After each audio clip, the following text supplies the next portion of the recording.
네, 반갑습니다. 선생님 여러분. 오늘 2주차 교사 세미나에 오신 여러분들을 주님의 이름으로 환영하고 또 축복합니다. 저는 오늘 2주차 강의를 맡게 된 박목은 목사라고 합니다. 부족한 종을 세우셨고 또 짧은 시간 강의를 하게 될 텐데 이 시간을 통하여 저와 여러분들에게 주님의 은혜가 임하고 그 은혜를 통하여 우리 아이들을 더욱더 잘 섬기며 헌신하며 나아갈 수 있는 그런 귀한 일들이 일어날 수 있기를 간절히 소망해 봅니다. 그 소망을 가지고 오늘 강의 가운데로 나아가 보도록 하겠습니다. 오늘 강의의 제목은 연령별 아이들을 이해하자입니다. 여러분, 왜 연령별 아이들을 잘 이해해야 할까요? 제가 질문 하나 드려보겠습니다. 내가 되고 싶은 교사는? 아마도 이 질문은 교사를 하신다면 스스로에게 가장 많이 던져보았던 질문이 아닐까 생각이 듭니다. 각자 원하는 교사의 모습이 있죠. 바라는 이상향, 롤모델도 있을 겁니다. 그래서 우리는 교사를 하면서 스스로에게 가장 많이 질문하죠. 교사는 어떤 모습이어야 할까?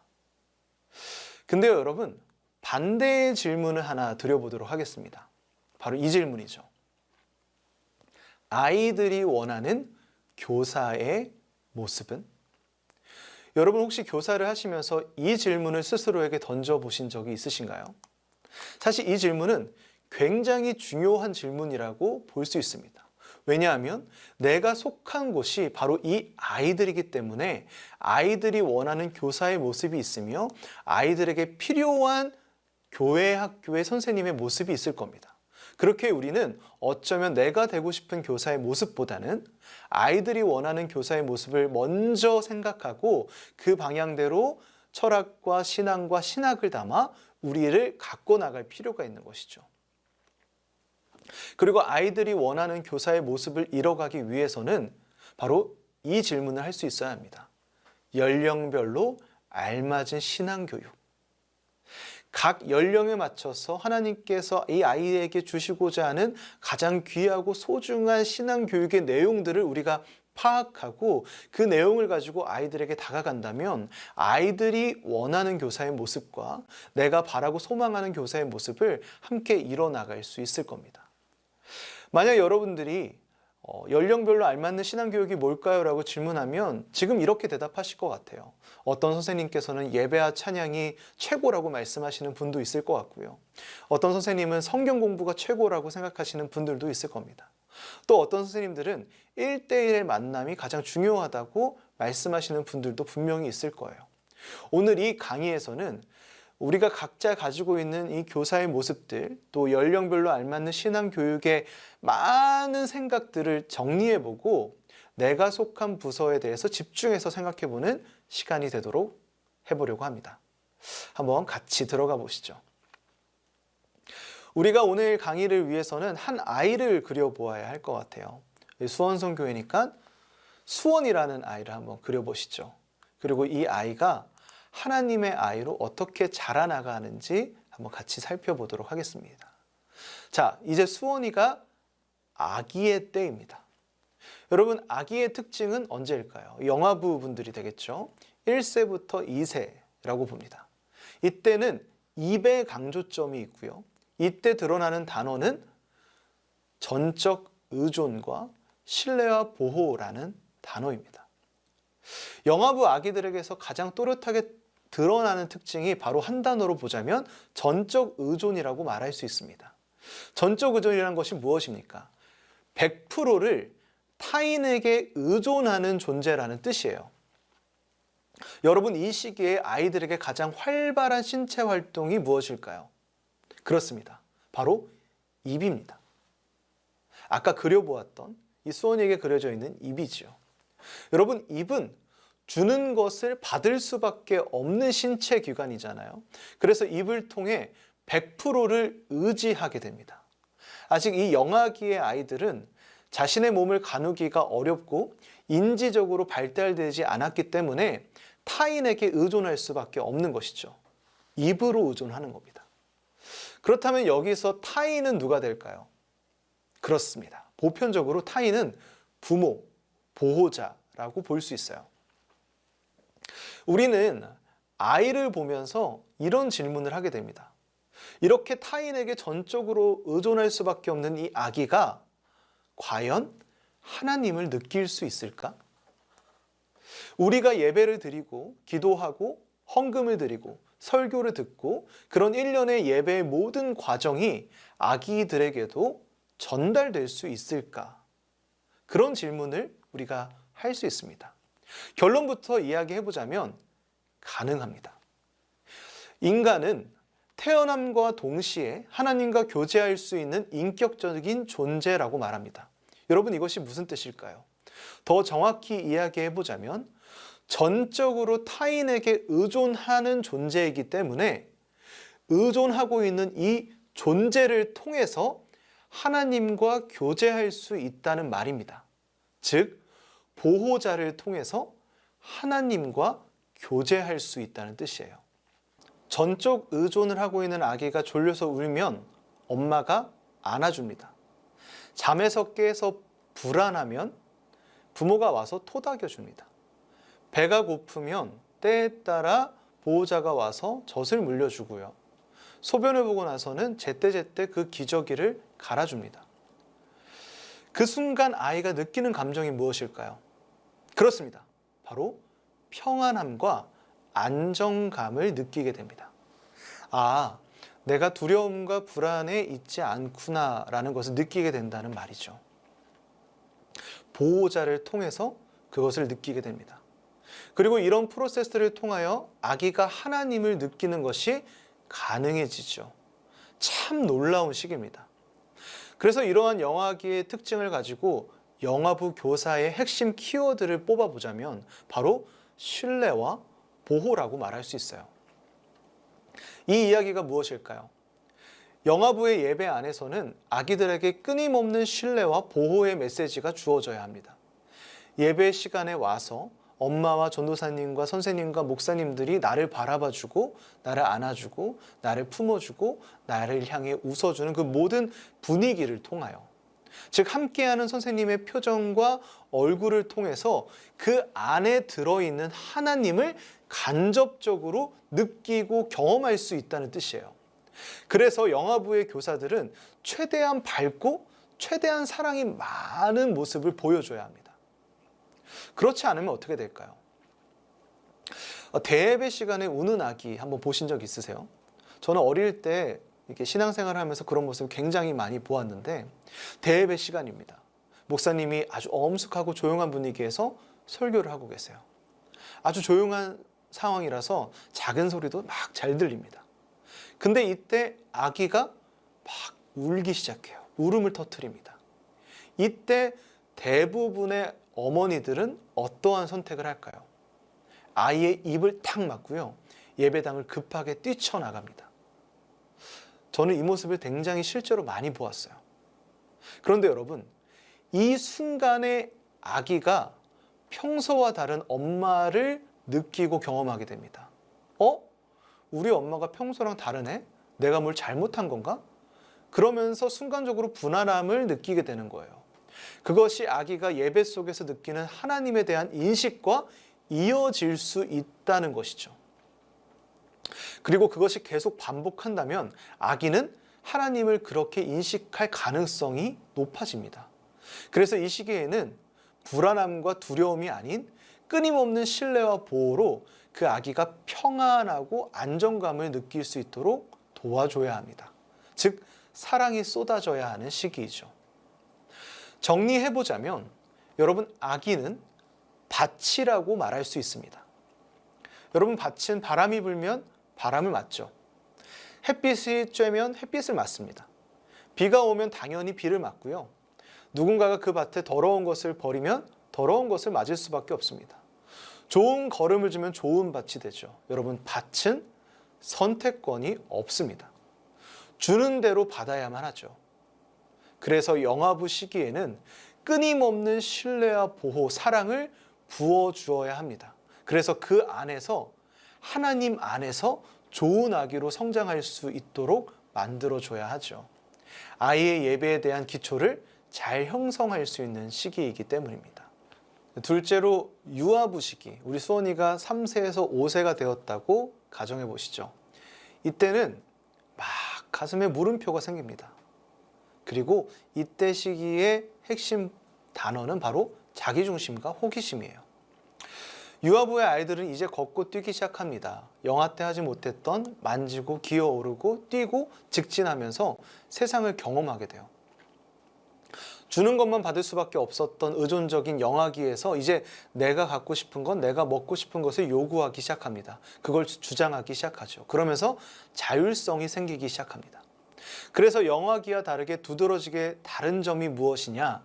바로 의존성이 사라지고 자기가 하고 싶은 것을 하는 자기중심성이 발달하기 시작합니다.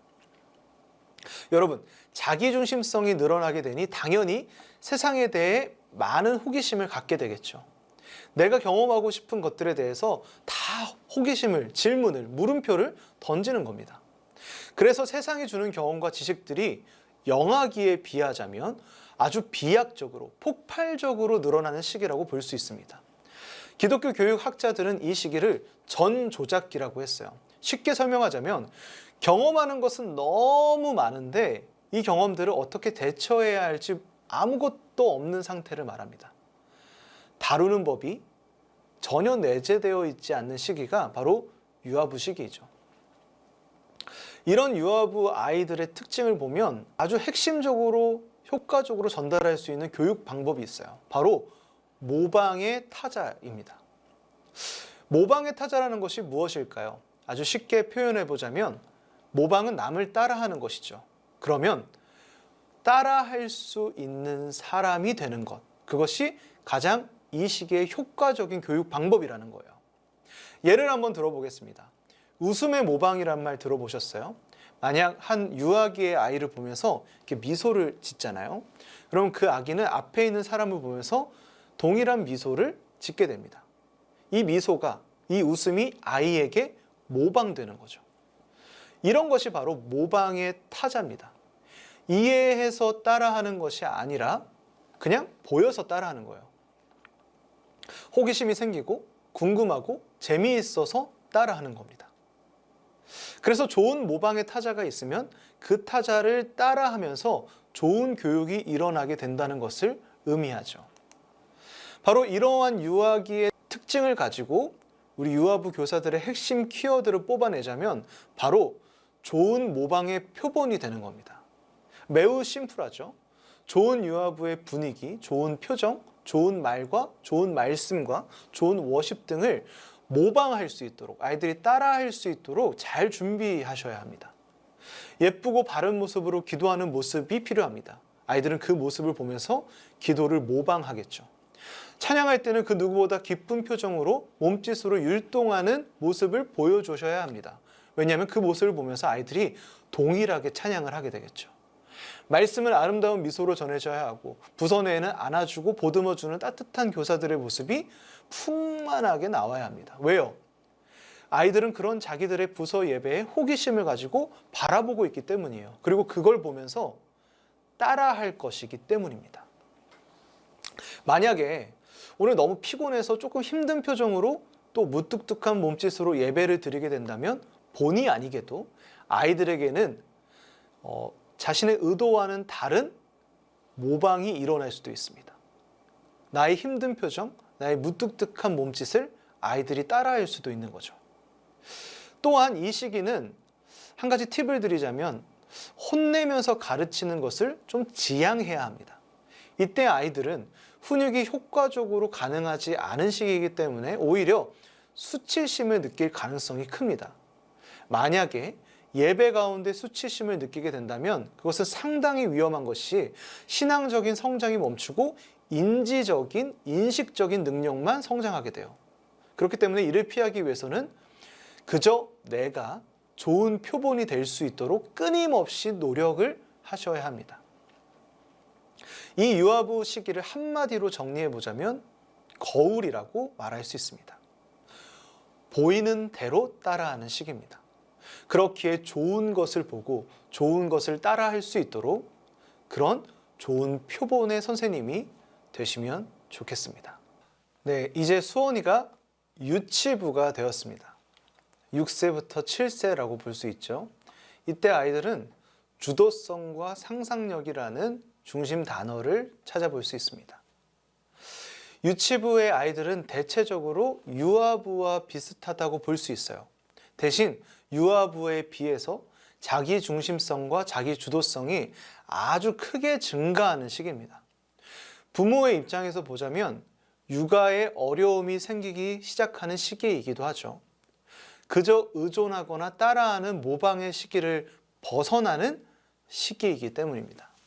우리가 미운 5살, 미운 6살 뭐 이런 말을 많이 하는데 어머니들 중에서 가장 많이 하는 말이 얘가 예전에는 진짜 말도 잘 듣고 착했는데 지금 말을 너무 안 들어요 라고 하는 말을 굉장히 많이 하세요. 왜냐하면 이 시기의 아이들은 자기 중심성이 아주 크게 생겨버려서 자기가 하고 싶은 것을 그냥 해야 하는 시기이기 때문입니다. 더 이상 엄마와 아빠를 모방하는데 호기심이 없어지는 시기라는 말이죠. 이때를 발달론적인 용어로 조작기라고 합니다. 조작기와 전 조작기가 가장 다른 점은 이제 아이가 스스로 내가 경험하는 지식들을 옳고 그름을 판단하여 받아들일 수 있는 시기라고 볼 수 있어요. 이때 부모님들과의 대화를 보면 이제 아이들이 부모님의 잘못된 점을 지적하기도 하고 부모님이 혹시 말을 바꾼 것을 찾아내기도 합니다. 아이 스스로 무엇이 옳고 그른지를 판단하기 시작하기 때문입니다. 그래서 이때 연령의 교육은 모방이 중심이 아니라 훈육을 할 수 있어야 합니다. 굉장히 중요하죠? 여러분, 훈육에 대해서 부정적으로 이해하는 분들도 계시지만 사실 바른 훈육은 아이가 더욱 올바르게 성장하는 데 있어서 아주 필수적인 요소라고 볼 수 있어요. 만약 이때 예배를 드리지 않고 제대로 드리지 않는 친구를 훈육하지 않으면 그 아이는 그것이 옳은 것이라고 인지하고 체내화될 수 있겠죠. 그러면 나중에 가서는 바른 예배의 모습을 잡기가 더 어려워집니다. 그래서 필수적으로 훈육이 굉장히 많이 필요하죠. 하지만 여기서 아이들에게 훈육을 하실 때 굉장히 중요한 것은 이 훈육이 관계적 훈육이 되어야 한다는 것입니다. 무조건 관계적 훈육입니다. 자신이 옳고 그름을 판단할 수 있는 시기이기 때문에 어른들이 하는 훈육의 내용이 어떤 의미인지, 그것이 맞는지 틀린지를 충분히 판단할 수 있는 나이입니다. 특히나 아이들은 자기들이 잘못한 건 잘합니다. 그렇기 때문에 폭력적이지 않아도, 강압적이지 않아도 충분히 알아듣는다는 거죠. 만약 훈육이 관계적이지 않으면 아이는 그 훈육을 통해 무엇을 느낄까요? 바로 수치심을 느끼게 됩니다. 수치심은 아이의 성장에 있어서 좋은 것이 하나도 없는 감정이거든요. 이러한 유치부 시기의 아이들의 특징을 가지고 예배로 가져와 본다면 유치부 교사들이 가져야 할 핵심 키워드는 바로 모방과 관계적 훈육을 동반하는 자세라고 볼 수 있겠습니다. 관계적 훈육. 예를 들자면 예배에 집중해서 잘 못 드리는 친구가 있다면 그 아이를 조용히 따로 데리고 오는 겁니다. 그리고 그 아이가 수치심을 느끼지 않도록 그 아이를 존중하면서 또 사랑하는 마음을 담아서 무엇이 옳고 그른지를 알려주고 가르쳐주는 거죠. 그리고 그 아이가 충분히 그것을 판단할 수 있도록 계속해서 도와주는 겁니다. 또 만약 기도 시간에 집중하지 못하는 아이가 있다면 그 아이를 감정적으로 혼내거나 대하지 않고 그 아이에게 기도할 수 있는 설명과 선택권을 주는 겁니다. 기도하는 시간, 친구들과 함께 눈을 감고 기도하는 것이 얼마나 하나님이 기뻐하실까? 친구들도 이렇게 같이 하고 있는데 누구누구도 하는데 우리 같이 할 수 있지 않을까? 이렇게 하는 건 어떨까? 라고 하는 질문을 통해서 관계적으로 훈육할 수 있어야 합니다. 그러면서 아이는 이 선생님이 나를 싫어하지는 않는구나. 나를 사랑하시는구나. 나를 위하시는 거구나. 그래서 나를 가르쳐 주시는구나 라고 하는 감정과 함께 관계성을 가지고 훈육을 받을 수 있는 것이죠. 관계성을 잃지 않는 것이 이 훈육에서의 포인트라고 볼 수 있습니다. 그리고 여러분, 여기서 아주 중요한 추가적인 특징을 한번 살펴보자면 아까 이 그림에 보시면 이수원이에게 머리에 별을 그려보았죠. 여러분, 이 시기는 이 아이가 이제 추후에 가지는 상상력이 그리고 창의력이 70%가 형성되는 시기입니다. 그렇게 되게 어마어마하게 중요한 시기라고 볼 수 있겠죠. 그렇다면 우리는 이 아이가 신앙적으로 창의적인 아기가 될 수 있도록 도와줘야 하겠죠. 부서 안에서도 그러한 것을 도와줄 수 있습니다. 하나님의 이야기, 성경의 사건들이 다이나믹하고 액티브하게 아이들에게 들려져서 그것이 아이들의 상상력을 자극하고 하나님의 말씀으로 감탄할 수 있는 시기가 될 수 있다는 거죠. 아이들이 상상할 수 있는 말씀을 가르쳐 줄 수 있어야 합니다. 예를 들자면 센싱 더 스토리라고 하는 기독교 교육 교구가 하나 있어요. 여기에는 그냥 단순한 말이나 그림이 아니라 입체적인 교구를 사용합니다. 그래서 이 교구를 사용하면서 설교자는 설교를 하는 거죠.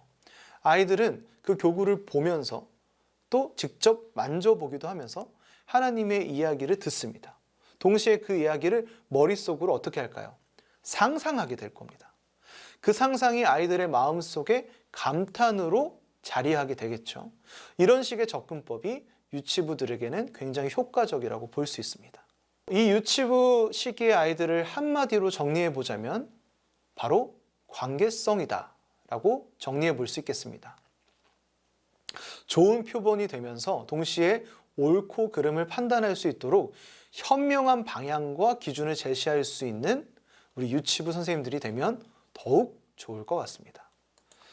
다음은 유년부입니다. 이제 수원이가 초등학교에 들어가게 됐죠. 8세부터 10세로 봅니다. 이 시기를 대표하는 단어는 근면성과 직관적 사고라고 정리해 볼 수 있습니다. 이 시기의 아이들에게 공통적으로 근면성이 생깁니다. 근면성. 근면성이 무엇입니까? 바로 부지런한 품성을 의미하죠. 근면성이 생기는 아이들은 무엇인가의 행위를 통하여 그것을 완료하고 거기서 성취감을 느끼고자 하는 욕구가 굉장히 커집니다. 무엇인가를 해서 완료하고 성취감을 얻는 거죠. 이때 아이들에게 필요한 것이 무엇일까요? 그렇죠. 적절한 과제를 줘야 합니다. 이 근면성은 참 놀랍게 청소년 시기를 넘어가면 거짓말같이 사라지기 때문에 이 시기에 근면성을 상당히 많이 발달시켜 줘야 합니다. 아기가 할 수 있는 적당한 분량과 시간의 과제를 지속적으로 주면서 이 아기가 끊임없이 성취감을 얻을 수 있도록 도와주는 겁니다. 마치 헨델과 그레텔의 이야기에서 일정 거리마다 빵을 떨어뜨리는 것처럼 그 빵을 따라 걷는 아이가 될 수 있게 만드는 거죠. 그렇게 일정한 성취욕을 느낄 수 있게 하는 교육이 가능한 시기입니다. 여러분, 이때 굉장히 중요한 부분이 있는데 아이가 성취감을 느끼게 되면 성취감을 통해서 얻은 지식과 과업들은 장기 기억 능력으로 발달하게 돼요. 무엇인가를 하고 성취감을 느끼고 장기 기억으로 기억된다. 여러분, 이 말씀 들으면 어떤 게 떠오르시나요? 우리가 이제 유년부 시절에 막 수련회 성경학교를 가면 식사 전에 말씀 암송 같은 것을 많이 하잖아요. 근데 그때 아이들이 그 말씀을 외워서 미션을 수행하면 성취감을 얻습니다. 근데 지금 그때를 되돌아보면 그때 외웠던 말씀이 아직도 기억이 나요. 그러니까 과제를 주고 성취감을 느끼고 그 외웠던 말씀이 장기 기억 능력으로 자리해서 지금도 기억나는 굉장히 효과적인 교육이었죠. 또 여러분, 유년부 시기에 중요한 단어, 아까 말했듯 직관적 사고입니다. 무슨 말일까요? 그것을 생각하고 진리로 받아들이는 시기라는 말이에요. 쉽게 설명해 보자면 보고 들은 것을 직관적으로, 즉 어떤 판단이나 추리나 사유작용을 거치지 않고 직접적으로 그 진리를 수용합니다. 내가 드리는 예배를 그냥 판단하고 추리하고 논리적으로 따지는 것이 아니라 보고 들은 것을 그대로 진리라고 생각하게 된다는 말이죠. 이해가 조금 되시죠? 그래서 그냥 A는 A고요. B는 B로 받아들이는 시기예요. A가 왜 A인지 논리적으로 생각하고 그러지 않습니다. A는 A죠. 이런 면들을 종합해 보자면 유년부 예배의 근면성을 자극시켜주는 작업들이 필요하고요. 자연스럽게 성취감을 느낄 수 있도록 도와줘야 합니다. 또한 직관적 사고를 하는 시기이기 때문에 아이들에게는 좋은 예배적인 환경을 만들어줘야 합니다. 예배 환경 자체를 진리로 받아들일 수 있기 때문에 예배의 환경과 분위기가 너무너무 중요하죠. 어수선하고 왁자지껄한 분위기의 예배라면 아이들은 그런 분위기의 예배를 진리로 받아들이게 될 겁니다. 만약 들어가는데 굉장히 조용하고 경건하고 조심스러운 분위기라면 아이들은 그런 예배자의 색깔을 가지게 되는 거죠. 만약 공동체별로 교제하는 것이 굉장히 강조되는 분위기라면 아이는 그런 예배자로 성장하게 될 겁니다. 직관적으로 그것을 진리로 받아들이기 때문이죠. 제가 한 10년 정도 교육부 사역을 계속 해왔는데 여러 교회를 거쳐보았지만 같은 나이와 같은 아이들인데도 불구하고 교회마다 정서와 색깔이 다른 것이 바로 이러한 부분에서 나올 수 있다고 볼 수 있죠. 그래서 각 부서는 철학을 가지고 예배 환경을 잘 구성하고 만드는 것이 매우 필요하다고 볼 수 있습니다. 이러한 유년부 시기의 아이들의 특징을 가지고 유년부 교사들의 핵심 키워드를 뽑아보자면 바로 스토리입니다. 하나님께서는 우리들에게 스토리를 주셨어요. 성경에는 우리가 평생 알아야 할 아주 굵직굵직한 이야기들이 존재합니다. 그것을 메가스토리라고 부르는데 약 한 150여 개 정도로 볼 수 있어요. 유년부의 3년의 기간은 이 성경의 메가스토리가 아이들에게 학습될 수 있도록 노력해야 합니다. 왜냐하면 이때는 직관적으로 사고하고 경험하는 것을 진리로 여길 수 있기 때문에 또한 성취감으로 인해 심겨지는 말씀들이 장기 기억으로 이어지기 때문에 이때 성경의 메가스토리, 굵직굵직한 이야기들을 다 배울 수 있게 전해줘야 합니다. 이때 만약 성경의 굵은 메가스토리를 모두 배우고 나게 되면 이 진리는 이 아이의 삶 속에서 굉장히 오랫동안 자리하게 될 겁니다. 아까도 말했듯 신기하게 초등학교 때 외웠던 성경 말씀이나 그런 구절들이 아직도 기억나는 게 바로 이러한 이치죠. 유년부 예배에서는 이렇게 성경의 스토리가 심겨져야 합니다. 그래서 이 부서와 선생님들은 사실 해야 할 과업과 해야 할 말과 많은 사명이 있는 부서이기도 하죠. 아주 바쁜 부서입니다. 한마디로 유년부를 정리해 보자면 과제라고 말할 수 있습니다. 진리가 심겨지는 시기이기 때문에 성경의 가장 중요한 핵심 이야기를 아이들에게 심겨주는 것을 목표로 삼는 부서가 될 수 있어야 하겠습니다. 네, 이제 수원이가 소년부가 되었습니다. 이제 학령 후기로 11세부터 13세까지라고 볼 수 있죠. 이때는 머리에 이제 물음표가 굉장히 많이 생기는 시기라고 볼 수 있습니다. 이때 소년부 시기의 핵심 단어는 바로 논리적 사고라고 말할 수 있겠습니다. 이제 학령 후기는 소년부 아이들은 드디어 우리가 흔히 알고 있는 사춘기가 시작합니다. 1학년부터 3학년까지는 직관적인 사고, 즉 나에게 의미 있는 사람, 선생님이 그렇다고 하면 그대로 진리로 받아들이는 시기였죠. 하지만 학령 후기로 넘어가게 되면 그 사고가 논리적인 사고로 변환되기 시작합니다. 이게 무슨 말이냐? 이제 내가 믿을 만한 사람, 의미 있는 사람이 말한다고 하더라도 바로 진리로 받아들이지 않고 그 말에 질문하는 시기가 되었다는 뜻입니다. 내가 논리적으로 납득이 되지 않으면 가슴으로 받아들여지지 않는 시기죠. 내가 이해하고 인정하고 받아들여야 그제서야 진리가 되는 겁니다. 어릴 때 교회를 굉장히 잘 다녔던 아이가 왜인지 모르게 초등학교 4학년, 6학년이 돼서는 교회 나오는 것도 좀 싫어하고 교회 나오면 그냥 구석에 앉아있고 혼자 있다가 그렇게 집으로 가는, 그렇게 신앙적으로 변했다고 느껴지는 아이들을 발견할 때가 있죠. 어릴 때는 너무 잘했는데 지금은 조금 이상해요 라고 하는 말이 가장 많이 나오는 시기이기도 합니다. 하지만 여러분, 사실 그 아이는 신앙적으로 변한 것이 아니라 아직 논리적으로 받아들여지지 않았을 뿐입니다. 그래서 자신의 삶에서 이 교회에서, 이 부서에서 들려지는 이야기가 별로 중요한 이야기로 받아들여지지 않은 것일 뿐입니다. 왜요? 예전에는 그냥 믿었는데 이제는 그냥 믿을 수가 없기 때문이에요. 질문을 하고 의심을 하고 그 질문과 의심이 해소되면 해답을 얻게 되면 그때서야 믿게 되기 때문입니다. 제가 유년부 시기에는 성경의 메가 스토리를 많이 전달하고 심겨주는 것이 중요하다고 말씀을 드렸는데 이제 소년부 시기에는 과학적, 논리적 사고가 그들에게 발달되기 때문에 머리에 있는 이 메가 스토리를 논리적으로 이해하고 가슴으로 납득시켜야 하는 것이 바로 학령 후기, 소년부 아이들이다라고 볼 수 있겠습니다. 이러한 소년부 아이들의 특징을 가지고 소년부 교사들의 핵심 키워드를 꼽아보자면 바로 대화와 동행이라 말할 수 있습니다. 여러분 꼭 기억하셔야 하는 게 이때 아이들이 의심하고 질문하는 것은 정말 긍정적인 현상입니다. 아이들이 논리적인 납득을 원하기 때문에 질문하는 거거든요. 그렇다면 부서와 그 예배는 그 아이들의 질문과 의심을 충분히 해소시켜 줄 수 있어야 합니다. 1학년부터 3학년 때까지는 그냥 진리였는데 4학년부터 6학년 때까지는 이게 나와 무슨 상관이지?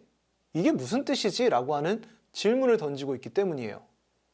하지만 반대로 이야기하자면 이 의심과 질문, 문제들을 잘 해소시켜 주기만 한다면 이 성경의 이야기는 이제 나와 굉장히 깊이 관계 있는 이야기로 전환이 되고 발전하게 될 수 있습니다.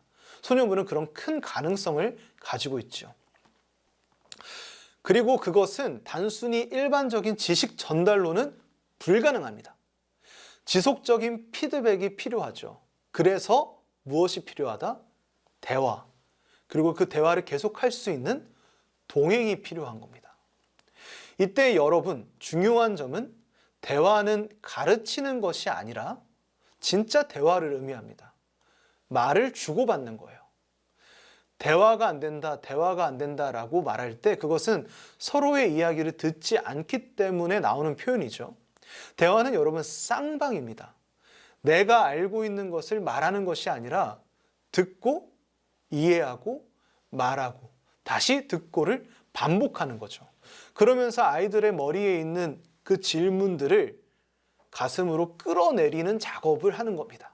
너무너무 중요하겠죠. 그래서 이 시기 아이들의 질문은 어쩌면 하나님을 향한 질문이라고도 부를 수 있습니다. 그 호기심이 진정한 진리가 될 수 있으니까요. 그렇기에 소년부 사역은 오랜 시간이 걸리는 작업이라고 볼 수 있어요. 그래서 계속 대화하고 함께 걷고 그렇게 시간을 보내는 동행의 마음이 굉장히 많이 필요합니다. 저는 개인적으로 참 어려운 시기의 부서라고 생각을 해요. 항상 들어주고 말해주고 같이 하는 것을 반복해야 되기 때문이죠. 그리고 여러분 이때 시기에 가장 위험한 것은 정죄라고 볼 수 있습니다. 이 시기의 아이들은 네 신앙이 잘못되었어 라고 혼내버리게 되면 열등감과 수치심을 느끼고 그 신앙적인 질문과 의심이 해소가 되지 않아 마음을 닫아버리게 됩니다. 그래서 그 아이들을 보면서 네가 궁금해하는 것은 네가 믿음이 없어진 것이 아니라 너의 믿음이 더욱더 커지려는 신호야. 우리 같이 계속 질문하자. 내가 같이 가줄게 라는 그런 대화, 그런 말이 필요한 겁니다. 이러한 마음들이 소년부 선생님들에게는 필요하죠. 그래서 어려운 작업인 겁니다. 소년부를 한마디로 정리해보자면 질문이라고 표현할 수 있겠습니다. 아이들이 질문을 해야 합니다. 질문을 안 하면 그건 영적으로 죽어가고 있는 것이라고 볼 수 있어요. 오히려 질문하면 칭찬해 주시고요.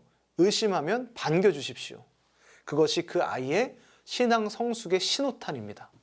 그리고 끝까지 대화하고 동행해 주십시오. 만약 아무 질문도 하지 않는다면 질문할 수 있는 예배 분위기와 공간과 시간을 마련해 주십시오. 네, 드디어 청소년부입니다. 우리 수원이가 이제 청소년이 되었죠. 이때 시기에 아이들의 핵심 단어는 자아 정체성이라고 말할 수 있습니다. 이때는 소년부와 마찬가지로 질문을 하는 시기입니다.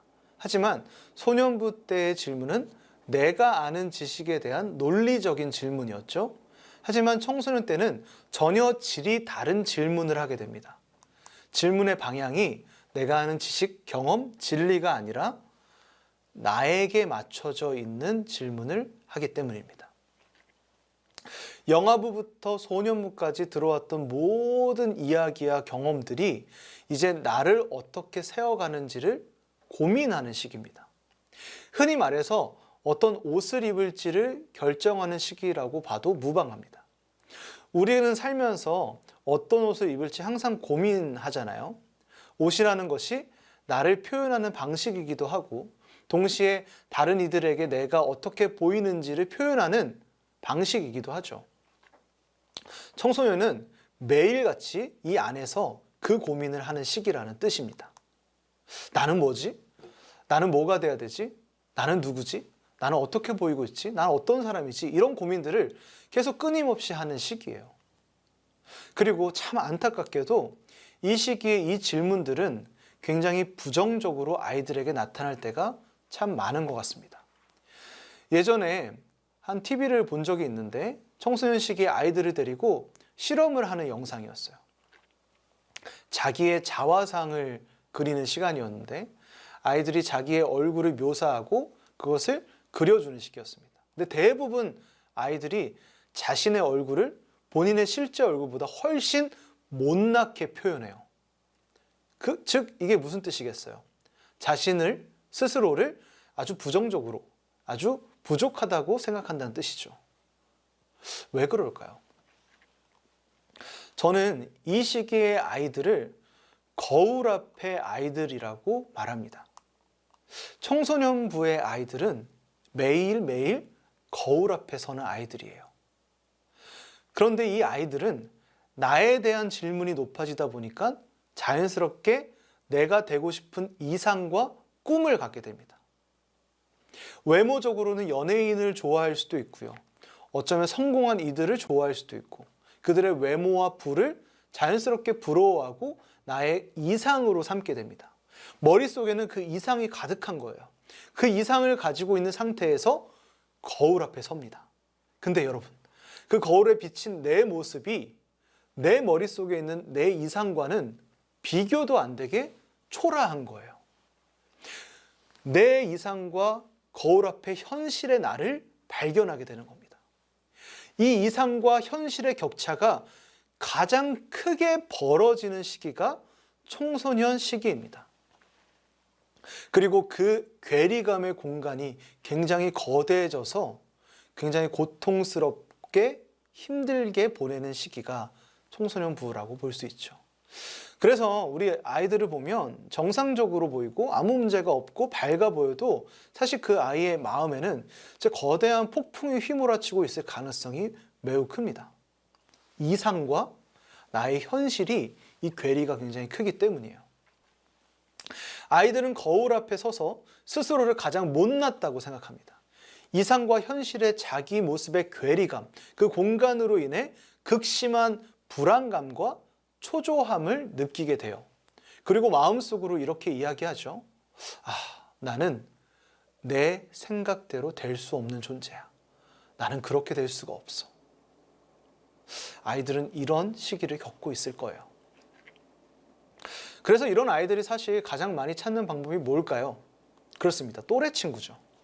청소년 시기의 또래 그룹을 한번 잘 살펴보시면 비슷한 아이들끼리 만납니다. 말투도 성격도 성향도 비슷하고요. 심지어 생김새와 어떤 외향적인 모습까지 비슷한 또래 친구들을 구성하죠. 그걸 유유상종이라고 하는데 그런 비슷비슷한 친구들이 모여서 사귀면서 자기가 가지고 있던 괴리감, 그 못난 점을 서로에게 위로받는 거예요. 자기도 모르게 말이죠. 그런 친구들이 모여야 날 불안하게 만드는 그런 불안감으로부터 벗어나 안정감을 조금이라도 느낄 수 있는 거죠. 그래서 친구들은 또래 친구들에게 굉장히 집착하기도 합니다. 혹은 이 아이들은 게임을 찾는 경우도 있어요. 그곳은 이상의 세계죠. 내 현실은 거울 앞에서 보면 굉장히 초라하고 비루하고 비참해 보일 수 있지만 게임 안에서는 내가 할 수 있는 이상을 다 펼칠 수 있습니다. 그렇기 때문에 그곳을 찾아 들어가게 되는 거죠. 그래서 게임에 대한 중독도 나타나기도 합니다. 이런 청소년기의 특징을 보면서 우리 청소년부 교사들의 핵심 키워드를 뽑아볼 수 있어요. 그것은 바로 일관성 있는 신뢰입니다. 청소년기는 자아 정체성을 세워가고, 그런데 그 자아 정체성을 세워가면서 이상과 현실이 너무나도 다르기 때문에 거울 앞에 나를 보면서 불안해할 수밖에 없는 시기라고 말씀을 드렸죠. 그래서 또래 친구들이나 게임 등을 찾아간다라고 말씀드렸습니다. 하지만 결국 이것들은 근본적으로 해결이 되지 않습니다. 뭐 잠시 해결이 될 수는 있겠지만 근본적으로 청소년부 아이들의 불안을 해소할 수는 없어요. 근본적으로 해결할 수 있는 것은 바로 하나님의 사랑뿐입니다. 아무리 생각해도 그거밖에 없어요. 이상과 현실의 그 큰 빈 공간을 하나님의 사랑으로 채워버리는 겁니다. 아이들이 하나님의 자녀이고 비록 현실과 이상이 차이는 있지만 그래도 하나님이 너를 사랑하시고 인도하시고 세워가시고 너를 기억하신다라고 하는 일관성 있는 하나님의 신뢰감을 부어주는 거죠. 그들의 삶에 끊임없이 말입니다. 그래서 청소년부 선생님들은 하나님의 마음을 닮아야 합니다. 그 마음을 담아서 아이들을 바라봐 줘야 합니다. 사랑하는 누구야? 너는 아름답다. 너는 지금도 충분히 가능해. 넌 여전히 하나님의 사랑 받고 있어. 넌 망하지 않아. 넌 보잘것없지 않아. 너는 하나님의 자녀야. 그런 하나님의 무차별적인 사랑으로 청소년부 아이들을 폭격하는 겁니다. 그 사랑으로 그 아이들의 빈 공간을 채워버리는 거예요. 그 사랑이 채워지면 채워질수록 아이들은 신앙적으로 하나님 안에서 자신의 정체성을 세워갈 수 있을 겁니다. 밑빠진 독에 불 붓기라는 말이 있죠. 근데 청소년부 사역은 밑빠진 독에 물 붓기가 아니라 밑빠진 독을 들어 옮겨서 하나님의 사랑의 바다로 던져버리는 사역이에요. 제가 생각나는 선생님 한 분이 있습니다. 이분이 이제 아이들을 대하면서 대화하시는 것을 제가 종종 지켜본 적이 있는데, 이분은 이제 공과를 하고 예배를 드리면 지각하는 아이가 있잖아요. 그 지각하는 아이에게 절대로 왜 지각했냐고 물어보지 않으시더라고요. 제가 지나가다가 그 선생님이 하는 질문을 들었었는데 지각한 아이에게 이렇게 말씀하시더라고요. 누구누구야, 오늘 무슨 일 있었어? 라고 물어보셨어요. 사실 의미는 같잖아요. 왜 지각했냐? 라는 말과 오늘 무슨 일이 있었어? 라는 말. 의미는 비슷하다고 보거든요. 하지만 그 차이는 굉장히 큽니다. 그 선생님께는 이 아이를 향한 끊임없는 사랑과 또 관심과 또 그런 따뜻함들이 있었기 때문에 이렇게 질문할 수 있는 거죠. 이 차이점을 아시겠죠? 그래서 청소년부를 정리해 보자면 청소년부는 사랑의 공동체가 되어야 합니다. 청소년들의 마음은 지금 겉으로 보기에 멀쩡해도 텅 비어 있을 수 있어요. 그 공간에 하나님께 받은 그 사랑을 채워 넣어 주십시오. 그 자세가 청소년부 선생님들에게는 굉장히 필요합니다. 오늘 강의를 정리하면서 시편 1편 3절의 말씀을 함께 보고자 합니다. 그는 시냇가에 심은 나무가 철을 따라 열매를 맺으며 그 잎사귀가 마르지 아니함 같으니 그가 하는 모든 일이 다 형통하리로다. 우리가 연령별로 아이들을 파악해보고 그에 맞는 신앙교육에 대해서 배워봤는데요. 우리가 이렇게 모든 연령별로 맞는 신앙교육을 배우고 나서 꼭 기억해야 하는 것이 있습니다. 사실 우리는 신앙교육을 하면서 우리가 농부라고 생각할 때가 많습니다. 내가 밭을 가꾸고 내가 씨앗을 뿌리고 내가 열매를 맺는다라고 생각할 때가 너무 많아요. 우리가 농부라고 여깁니다.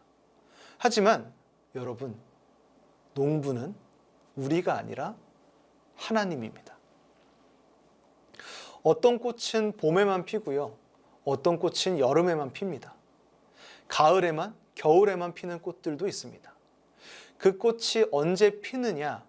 그것은 오직 하나님만 아시며 그 때에 따라 하나님께서는 알맞은 영양분과 비를 공급하시는 분이시지요.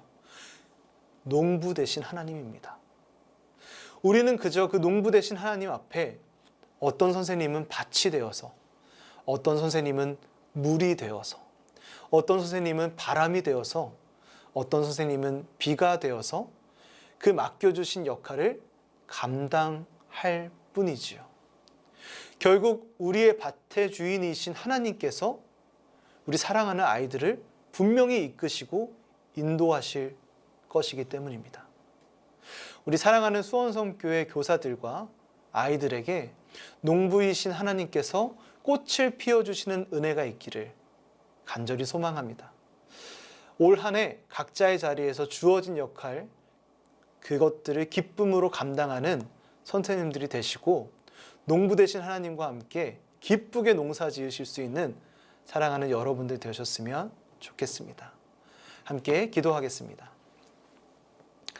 하나님, 오늘 우리가 짧은 강의의 시간을 가지며 우리가 마주하고 있는 아이들을 기억하고 또 생각하고 바라보게 하심에 감사를 드립니다. 우리가 아이들을 감당하며 나아갈 때 조금 더 아이들의 입장에서 아이들을 생각할 수 있게 도와주시고 이 아이들에게 꼭 필요한 주님의 말씀과 은혜를 전달하며 나아갈 수 있는 우리가 될 수 있도록 우리를 붙잡아 주시고 인도하여 주시옵소서. 농부 되신 하나님을 의지하며 나아가오니 언제나 우리와 함께 하셔서 때에 따라 피고 지는 주님의 뜻을 따라 걷는 우리가 될 수 있도록 함께하여 주시옵소서. 감사합니다. 그렇게 우리 수원성교회 교사들을 세워주실 줄로 믿으며 모든 말씀 예수님의 이름으로 기도드립니다. 아멘. 네, 사랑하는 여러분, 함께할 수 있어서 참 감사했습니다.